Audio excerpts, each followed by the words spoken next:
ఈ మధ్య కాలంలోనే మంగళగిరి అనేటువంటి ప్రాంతంలో పెద్ద చర్చి కరెంటు షార్ట్ సర్క్యూట్ అయిపోయి మందిరం అంతా కాలిపోయింది. మొత్తం కాలిపోయింది. కాలిపోతే ఆరాధన ఆగిపోలేదు, స్తుతి ఆగిపోలేదు. అక్కడ ఉన్న దైవసేవకులు చెప్పారు, సైతానుగాడు మందిరాన్ని కాల్చాడు కానీ మా విశ్వాసాన్ని కాల్చలేదు. హల్లెలూయా. మా భక్తిని కాల్చలేదు. హల్లెలూయా.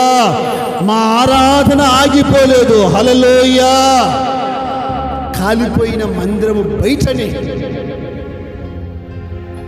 విస్తారంగా మీకు దొరికితే ఫోటోలు చూడండి, ఫేస్బుక్లో యూట్యూబ్లో దొరుకుతాయి. దైవజనుడు ఆ ఎండలోనే బయటనే కాలిపోయిన మందిరం బయటనే కనుచూపు మేర జనాలు వచ్చారు. కనుచూపు మేర, కొందరు కాదు, కనుచూపు మేర వచ్చి దైవజనుడు ప్రార్థన చేస్తే చేయించుకొని వాక్యం చెప్తే విని అందరూ కలిసి, సంఘమంతా కలిసి దేవుణ్ణి ఆరాధించారు. హల్లెలూయా.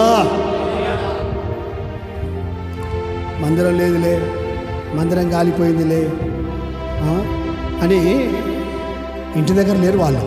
నేను చాలా ఆశ్చర్యపోయాను. మందిరం కాలిపోతే విశ్వాసులందరూ కూడా వచ్చి ఎంతగా దేవుని ఆరాధన, పాటలు, ప్రార్థన, వాక్యము ఎంత అద్భుతకరంగా దేవుడు జరిగించాడంటే అంత అద్భుతకరంగా జరిగించాడు.